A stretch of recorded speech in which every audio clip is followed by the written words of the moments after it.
As Sister Jamila lights her candle, she whispers a prayer passed down to her through over 40 generations of her family.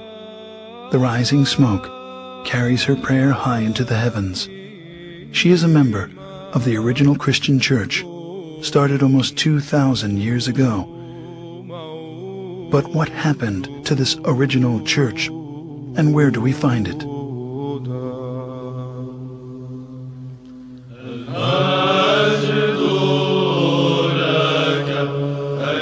At that time, those believers in Jesus Christ joined together with the apostles, establishing the first organized church community in the city of Antioch.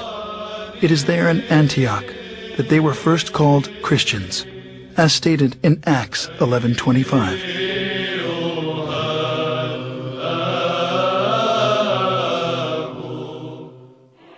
Scholars estimate there are over 2,600 groups today who lay claim to being the church, or at least the direct descendant of the church described in the New Testament. As Christianity has inarguably played a considerable role in our history, it is important to understand the factors which have led to its current divided state.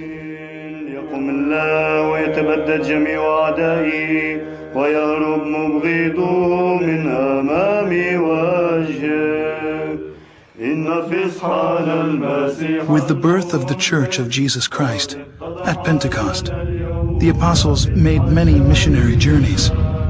Over time, 5 patriarchates were established in Antioch, Jerusalem, Rome, Alexandria, and Constantinople. The apostle Peter was the first bishop of Antioch. 12 years later, he became the first bishop of Rome, leaving the apostle Paul as the head of the Antiochian church, while James, the brother of Jesus, was the first bishop of Jerusalem. Even though they were in full communion with one another, disputes arose over the adherence to the Old Testament law. James gave the solution to settle all doctrinal and moral issues through ecumenical councils, and the church flourished for 1,054 years. The first council was known as the Council of Jerusalem, as documented in Acts 15.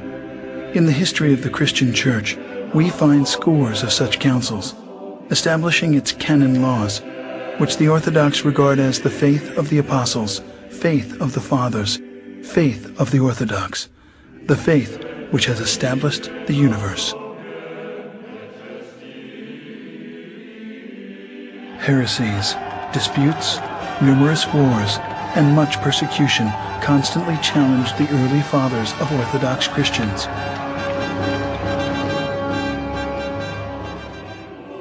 But because the church was unified, it continued to survive. At the Ecumenical Council in 325 at Nicaea, the bishops decided they needed a creed. After much prayer and some 90 years, what's known today as the Nicene Creed was finally written.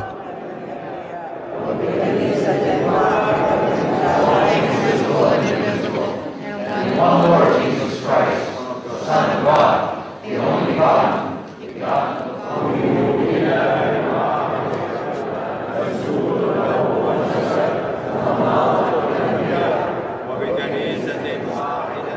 Between the years 325 and 787, 7 meetings were held to establish the laws of the Church. These became known as the 7 Ecumenical Councils. The faith of the Church, at the close of its first 1,000 years, was the same. The doctrine, the creed, the government were all recognized as one, everywhere. This one church was the Orthodox Church, which has weathered many attacks. This cohesion, however, was soon to end. As the first millennium was drawing to a close, tensions began to mount between the Western Church, Rome, and the 4 Eastern churches. the bishops of Rome began to claim authority over the other 4 churches, on the claim that the Roman Patriarch was the only true successor of Peter. 2 giant issues emerged. First, Rome's declaration of the Pope's supremacy, and second, that the wording of the 700-year-old creed be changed.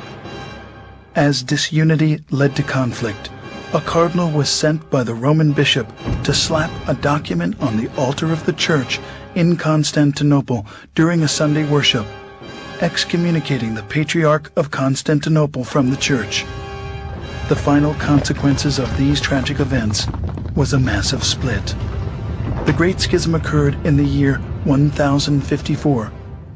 Pursuing his claim of universal headship of the Church, the Patriarch of Rome broke from the other 4 churches, creating the Roman Catholic Church, independent of the other.